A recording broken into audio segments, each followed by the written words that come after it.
The Hudson, plot holes, funny scenes and fun moments. Below is a list of Sully, Miracle on the Hudson goofs. Find out the hidden errors, mistakes and funny moments in the movie. Anachronisms. One taxicab has a billboard on top for the Revenant. In the air traffic control facility, the flight is shown on a radar scope as USA 1549. U.S. Airways and America West Airlines merged in 2005, and they received a single operator certificate from the FAA in October of 2008. Since this accident occurred in 2009, the ICAO identification, which is what is displayed on radar scopes, would have been AW, which is a throwback to America West, so the radar scope should have shown AW 1549 instead of USA 1549. Tom Hanks running through Times Square passes numerous Aladdin posters flags on lampposts. Aladdin opened on Broadway in 2014. In some aerial shots of LaGuardia, planes painted in the current liveries of United Airlines and American Airlines can be seen. However, those liveries weren't introduced until 2010 and 2013, respectively. In an early scene showing LaGuardia Airport, a Continental Airlines Boeing 737 is shown with split-scimitar winglets that were not introduced on commercial aircraft until 2014. Sully walks past a Toyota Prius V taxi model, launched in 2011. In an overhead shot of LGA and American Airlines ERJ shown parked next to the US Airways A320. In 2009 the two unmerged airlines were at different terminals at LGA. A Times Square marquee advertises Cole Swindell, who wasn't on the music scene until around 2013.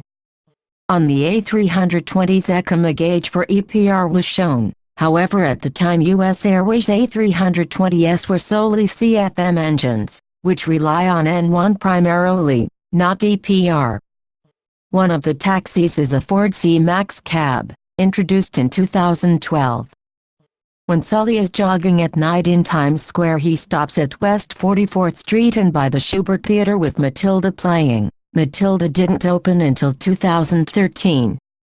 Views of Weehawken, NJ waterfront show Lenarsey Avenue. Construction on that building hadn't begun in 2009.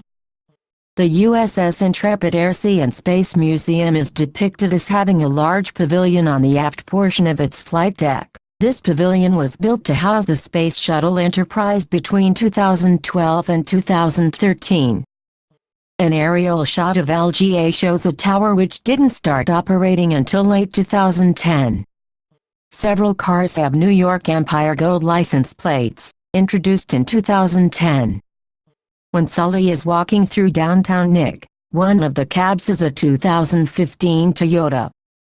When Sully is running through Times Square, a PlayStation 4 ad can be seen in the background.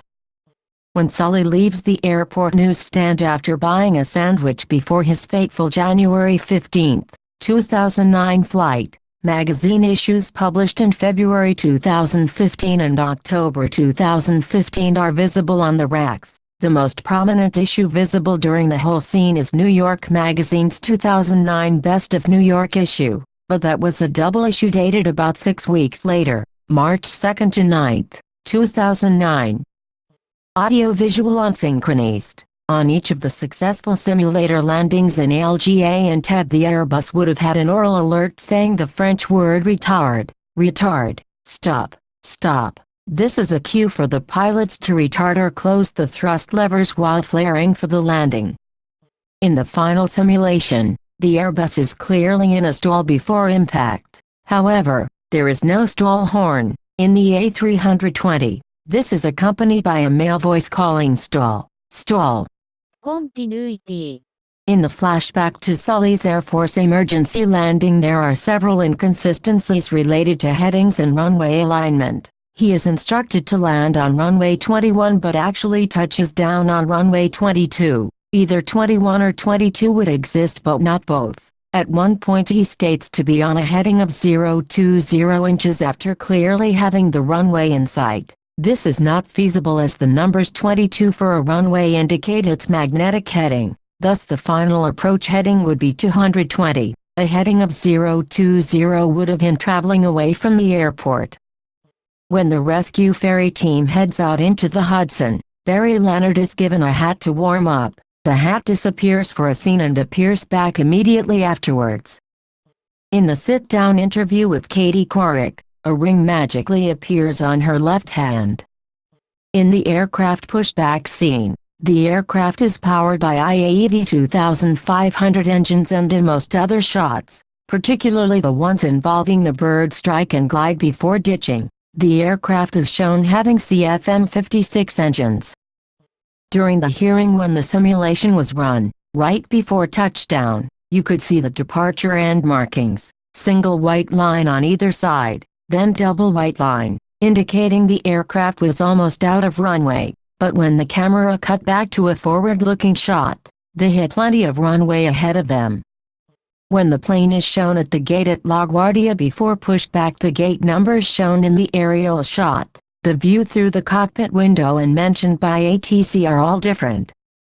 On multi-engine planes, the engines are numbered from left to right. After the bird strike, when Sully observed, "We've got one rolling back, we have both of them rolling back," he almost certainly would have been referring to engine number 1, the left engine, and not to 1, unspecified, engine. This is more clearly addressed in the first simulation run, where the co-pilot comments number 1 rolling back, and number 2, the instrumentation, however, depicts engine number 2, the right engine, failing first in both cases. Errors in geography. For the first simulated landing at LaGuardia, the plane approaches from the southwest, landing on runway 4, which is the most direct route back to the airport and the only one that makes sense. But for the second simulation, with the 35-second delay, the craft approaches from the northeast, attempting to land on runway 22, the same runway, but in the opposite direction. This makes no sense, because they would have had to fly past the airport, turn around and then come back. When Sully looked out of the room window, in Manhattan, at the street below where reporters and news vans were gathered, at least 2 of the news vans were from San Francisco television affiliates, KRON 4 and KTVU2, instead of New York affiliates. The movie showed the FAA HQ building, then the next shot showed the NTSB public hearing room. The NTSB is actually located around the corner in DC from the FAA. They are not in the same building. Factual errors. When Sully is ditching the aircraft on the Hudson, he is shown to be looking out the front cockpit window and seeing the river approaching. In reality, he had the aircraft at quite a steep pitch, so though he could have seen the river approaching out his side window, out the front window he would have only seen sky. No slide is visible when the forward boarding door is opened, forcing a passenger to jump into the river. While this is a factual moment that actually happened, the forward slide did not inflate immediately and a passenger was directed by a flight attendant to jump into the river. That slide would still have been visible, albeit not inflated. Evacuation slides are stored in slide packs that are attached to the inside of the aircraft door. When the door is armed, part of the slide that is attached to what is called a girt bar is hooked into the floor of the aircraft. As a result, if the door is open when armed, the slide falls from the slide pack in the door while still connected to the girt bar in the aircraft, and would normally automatically inflate. In this case, the slide fell out, but malfunctioned and did not inflate. In real life, it was inflated manually by the flight attendant. In this scene, no slide is visible at all until it appears between shots and starts inflating. When Sully is having a medical checkup after the crash, he is examined by a doctor using an ophthalmoscope. The instrument is not turned on and is not close enough to enable an examination of the internal eye. The NTSB was portrayed horribly in this movie. They investigate purely on facts, not going on witch hunts like this movie implies. In the movie they try to second-guess and blame the pilot. This never happens in real life. When the Airbus is pushing back from the jetway, we see the flight attendants giving the safety demo. You can clearly see that the forward left boarding door is disarmed. Arming lever is up. This needs to be armed in order for plane to push back. Also, the slides would not deploy at that door when opened after the landing. Even if the left engine had been found to still be running at idle after the bird strike, it could not have provided enough power to sustain flight long enough to reach the nearest airport, especially with the other engine shut down and the plane burdened by its heavy weight of fuel and a full passenger load. The cockpit voice recording is highly sensitive in nature. It would never be played in front of hundreds of people like in the movie. Sully is seen in Times Square, jogging past people sitting at outdoor tables in the pedestrian plaza. The pedestrian plaza in Times Square was first opened in late May 2009, several months after the events of this film, which takes place in January 2009. The metal tables and chairs seen in the film didn't appear in Times Square until August 2009. During the flashback to Sully's Air Force days, he is shown landing in -4E at Nellis AFB after an in-flight emergency. The Phantom displays the tail markings for the 474th Tactical Fighter Wing, NA. However, the 474th flew D model F4s that had been transferred from RAF Lakenheath around 1977. Unlike the E model, the D model did not have the pitot tube on its nose nor the internal Vulcan cannon under the radome. When Sully is looking at the USS Intrepid, a USAF F4 Phantom is shown on the deck. In reality, the Phantom aboard the Intrepid is in a completely different position and is in USMC markings, specifically those of VMF A323, the Death Rattlers. One of the NTSB members states that they will prove that the left engine was still running at idle or below after the bird strike. There is no below idle on a jet engine. The lowest consistent setting is idle. Any RPM below that indicates that the engine is either climbing to idle after starting, or dropping from idle to zero during engine shutdown. In the flight deck scenes, one of the engine parameters displayed is EPR. This applies only to A320s with IAEV 2500 engines. The Miracle on the Hudson A320 had CFM56 engines, so the parameter should have read N1.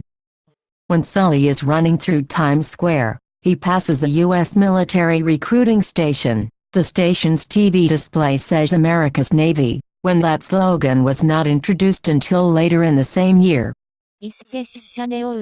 When Sully is about to enter the plane at about 27 hours and 31 minutes with his carry-on, he drops an item of clothing. The stewardess sees this but does nothing.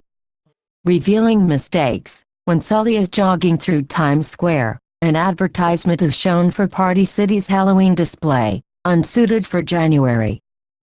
In the flashback to Sully's Air Force days, when making an emergency approach in an F-4 Phantom fighter mock-up cockpit, it appears that they did not have the correct parachute riser harness fittings available. Sully and his rear crewman's parachute harnesses fittings are not connected to their ejection seats, and it appears they jury-rigged some kind of setup to make the seats as parachute risers appear to be shoulder harnesses.